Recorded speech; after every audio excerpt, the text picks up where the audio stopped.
Imagine a man just like walking into a hospital emergency room with a hunting knife buried to the hilt in his eye. Oh, man. Just casually walking in. Yeah, completely casual. And he just casually mentions that his wife put it there. Right. So the doctor on duty takes one look at this and just goes into an absolute screaming panic. He totally loses it. He does. He refuses to touch the patient. He's yelling for an eye specialist, a brain specialist, like a whole team of geniuses. The professional who's actually supposed to be in control just completely falls apart. Exactly. But the person who actually fixes the problem, it's an orderly who is entirely high on stolen pills, who's been, weeping while mopping up blood all shift. Yeah. And he somehow just steps up and pulls the knife right out. It is a moment that completely defies our expectations of how a crisis should unfold. Yeah. Right? It replaces any kind of traditional heroism with just sheer, baffling chaos. It really does. Welcome to The Deep Dive, everyone. I'm your host, and today we're looking at a piece of literature that thrives in that exact kind of chaos. And I'm here to help break it all down. So glad to have you here. Today, our stack of sources centers around a highly acclaimed collection of short stories by Denis Johnson, and it's called Jesus' Son. Yeah, a true classic. We're also pulling from a fascinating mix of editorial reviews from places like the New York Times, USA Today, and Publishers Weekly. It's a pretty slender book, honestly, but the shadow it casts over modern literature is just massive. Massive. And our mission for this deep dive is to explore a central paradox. Like, how can a collection of these completely disjointed stories, narrated by a nameless, drug-addicted drifter caught up in petty crime and squalor? Real dark stuff. Right. How can that be universally praised by critics as luminous, mystical, and, as the LA Weekly put it, which I love, a point-blank godsend? He has high praise. So we are going out to uncover the strange beauty hidden in the absolute darkest corners of these stories. And, to set the stage for you, it is crucial to understand that you are not getting a standard narrative here. Definitely not. If you open this book looking for, neat beginnings, middles, and ends, you will be deeply disoriented. Oh, for sure. The title itself actually provides some vital context. Jesus' Son is taken from a line in a notoriously raw Lou Reed song about heroin. Oh, wow. I actually didn't know that. Yeah, so that instantly establishes the atmosphere. We are entering a world defined by severe addiction, and it's populated by deeply marginalized characters who are on this really desperate kind of fumbling search for redemption. Right. So to understand the unique power of the sources we have today, we first need to look at how this nameless narrator processes trauma. That's the key. Because his perception, skewed as it is by chemicals and despair, it becomes the baseline for everything that follows. His lens is basically the only lens we have. We are forced to see the entire world through his impairment. And nowhere is this more apparent than in the opening story, Car Crash While Hitchhiking. Oh, that story's intense. Yeah. So intense. The narrator is riding through this brutal Midwestern storm with a family from Marshalltown, and he is completely out of his mind on amphetamines and hashish that he got from previous drivers. Right. He's in this intensely altered state, to the point where he experiences a dark sort of premonition. Yeah, he says he knew every raindrop by its name. Exactly. He tells the reader he knew they were going to have an accident just by listening to the sweet voices of the family inside the car. It's so eerie. And then the crash actually happens, and it is a horrific head-on collision. Awful. The driver's face is smashed, a man in the other car is hanging out of a door bubbling blood from his mouth, and the husband discovers his wife is unconscious. It's total devastation. But the real emotional climax happens later at the hospital. Right. The narrator is standing in a tiled hallway, and he's watching the wife of the man who died in the other car walking down the corridor. And she doesn't know her husband is dead yet. And the narrator observes her with this intense, almost terrifying hyperfocus. He describes her as glorious, burning. Yes. And when the doctor finally tells her the news, she lets out this agonizing scream. The narrator says she shrieked as an eagle would shriek. Such a visceral description. But his reaction to this devastating moment of human tragedy is deeply, deeply unsettling. He says, and I'm quoting here, "It felt wonderful to be alive to hear it. I've gone looking for that feeling everywhere." That is just the pivotal line of the story. It really is. It perfectly illustrates what the USA Today review points out. They note that while Johnson's prose has this grinding realism, he is ultimately a metaphysician who opens luminous windows in deadpan text. Okay, let's unpack this because I have to push back on that praise a little bit. Sure, go for it. looking at this plainly, isn't this just a terrible, entirely selfish reaction from a completely numb drug addict? I mean, I see why you'd say that. Think about it like rubbernecking. It's that dark, secret relief a person feels when, driving past a horrific car accident on the highway. Right. You're horrified by the wreckage, but you are deeply electrically aware of your own survival in that exact second. Yeah, that's a really good analogy. So why do critics look at a reaction like it felt wonderful to be alive to hear it and find it beautiful instead of just, monstrous? What's fascinating here is that a metaphysician, in classical terms, studies the fundamental nature of reality and existence. Okay. So when the reviewer calls him a metaphysician, opening luminous windows, they mean he isn't just writing gritty true crime about junkies. He's doing something bigger. Exactly. He is using this doubly impaired drifter to ask massive philosophical questions about what it means to be alive, right there in the dirt. In the mess of it all. The text doesn't ask you to judge him on a conventional moral scale, mostly because the narrator isn't acting out of malice. His severe drug use and his detachment have completely stripped away all of his normal societal filters. He isn't performing the expected social script of grief or, polite sympathy. He's practically incapable of performing those scripts. He is capturing the absolute bare essence of human vitality colliding with human loss. He's experiencing this startling clarity in the presence of another person's absolute devastation. So it's not polite. No, not at all polite, but it is a raw, unvarnished truth about the desperate human will to live. He is like a mystic of the gutter, finding a profound, terrible beauty in the pure energy of that woman's grief.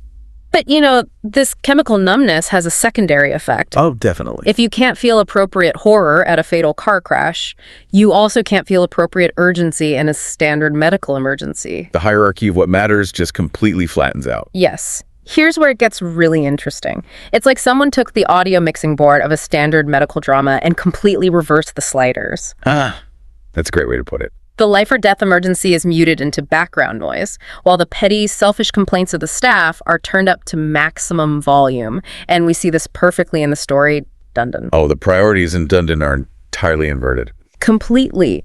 The narrator is driving a guy named McGinnis to the hospital because McGinnis has just been shot by Dundon. Right. And Dundon is just standing around complaining that it is his 21st birthday and it's ruined. He's whining about his birthday while the guy's bleeding out. Exactly.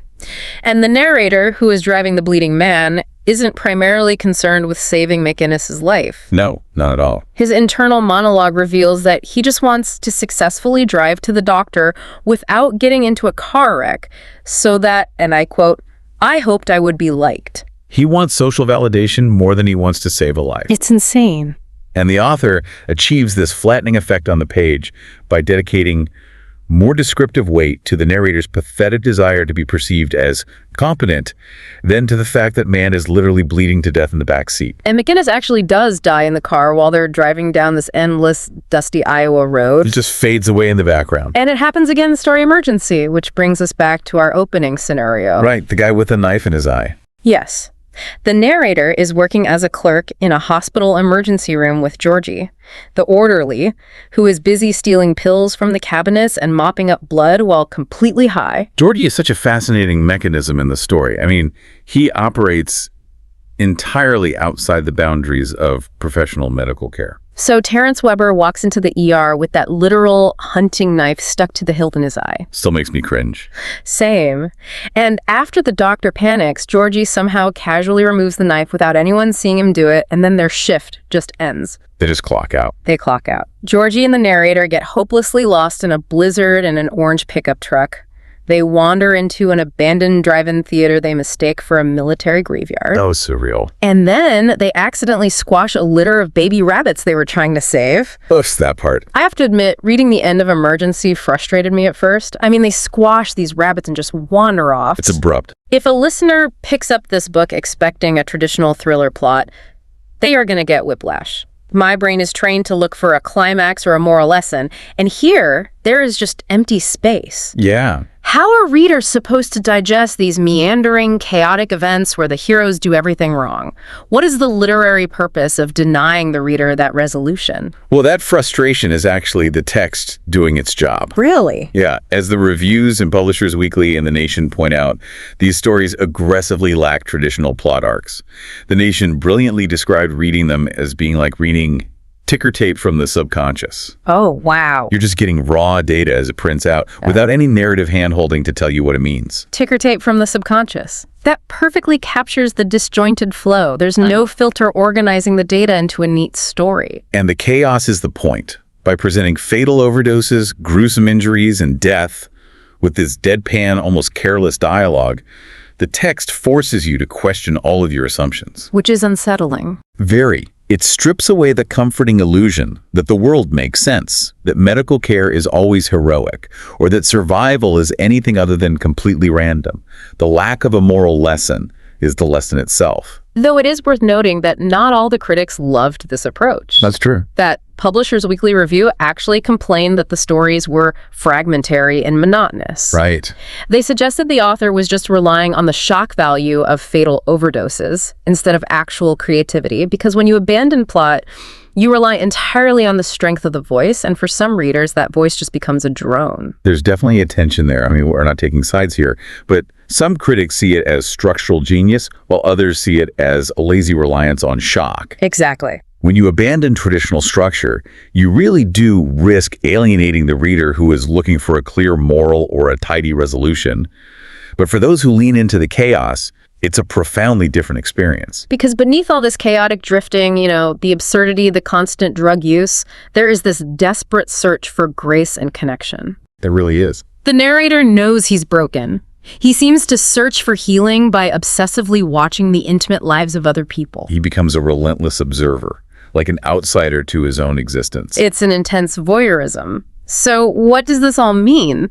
To me, he's like a ghost haunting the living world, pressing his face to the glass of other people's lives to see how they do it. That's a great image. He watches the shrieking widow at the hospital. And in the story work, the imagery gets even more surreal. He and his drinking buddy Wayne are ripping copper wire out of an abandoned, flooded house to sell for scrap money. Just gutting the place. Yeah. And then Wayne mentions that it actually used to be his house. It's this physical manifestation of a ruined past, and they are literally stripping it for parts. Exactly. And as they look out the window of this ruined house, they see a beautiful naked woman paragliding up the river behind a speedboat. Which is just such a wild visual. And it turns out that woman is Wayne's estranged wife. The narrator observes this and says, again, quoting here, "As nearly as I could tell, I'd wandered into some sort of dream that Wayne was having about his wife in his house." He is constantly looking for clues on how to feel. Almost like he's borrowing the emotional weight of other people's experiences because his own are so numbed by trauma and addiction. And that voyeurism reaches its absolute peak in the story, Beverly Home. He finally gets a job working at a facility for the aged and people with what he calls impossible deformities. Right. But on his way home, he develops a habit of spying through the bathroom window of a Mennonite couple living in a townhouse. He's drawn to them precisely because their lives are so ordered, so religious, so utterly different from his own chaotic drifting. Yeah. He watches the wife shower, and he stakes out their house hoping to catch them being physically intimate. But the climax of his spying isn't a sex scene. No, it's something totally different. He watches them get into an argument, which ends with the husband bringing out a yellow plastic basin, humbly kneeling on the floor and washing his wife's feet. It is a profound act of biblical humility and reconciliation, and it's just happening quietly in a mundane townhouse. And the narrator just witnesses this from the dark. Yeah. And over the course of the story, he actually starts getting clean. He stops stealing, looking around the hospital at the severe oddities of humanity, all the broken and marginalized people. He has this quiet realization. He says, "I had never known there might be a place for people like us." This raises an important question, though. Like, why does witnessing these private moments actually help him? Why does watching a husband wash his wife's feet heal this broken narrator? That's the big question. It is because his addiction has been an act of extreme selfishness. Voyeurism is actually his stepping stone back to empathy. Oh, wow. Yeah, he has been so disconnected that he has to learn to observe care from a distance before he can actually participate in it. He's literally studying how to be human again. He is. He doesn't find redemption in grand heroic gestures. He doesn't go to rehab and suddenly become a shining pillar of society. Right? There's no neat bow at the end. No. He finds grace by recognizing that brokenness, weirdness, and messy humanity all have a valid sacred place in the world. He applies those stolen glimpses of humanity, the shrieking widow, the flying wife, the foot-washing husband, to his own recovery. He learns that survival isn't about being pristine. It's about enduring. So for you, the listener, if you're trying to be well-informed, the value of a book like Jesus' Son isn't just as a gritty historical chronicle of addiction in the 1970s Midwest. Not at all. It is a masterclass in shifting your perspective. It teaches you how to find poetry, startling clarity, and profound empathy in the most chaotic, marginalized, and messy parts of the human experience. It really forces you to look at the dirt and see the mechanics of survival. It does. And it leaves us with a compelling thought to mull over. Lay it on us. If a mind so fractured by addiction, trauma, and societal exclusion can perceive such luminous beauty and raw truth in a mundane, broken world, what normal societal filters are the rest of us wearing right now that blind us? Oh, that's heavy. What profound mystical moments are happening in our everyday lives that we simply cannot see just because we expect enlightenment to only come from pristine, orderly places? It completely reframes how we observe our own lives. I mean, we often think enlightenment requires elevation, right? Right. We think of staring at the ceiling of the Sistine Chapel or standing at the edge of the Grand Canyon. But maybe the real trick isn't looking up. Exactly. Maybe the real trick is learning how to look closely at the mud and realizing that the light was shining there all along. Keep looking closely.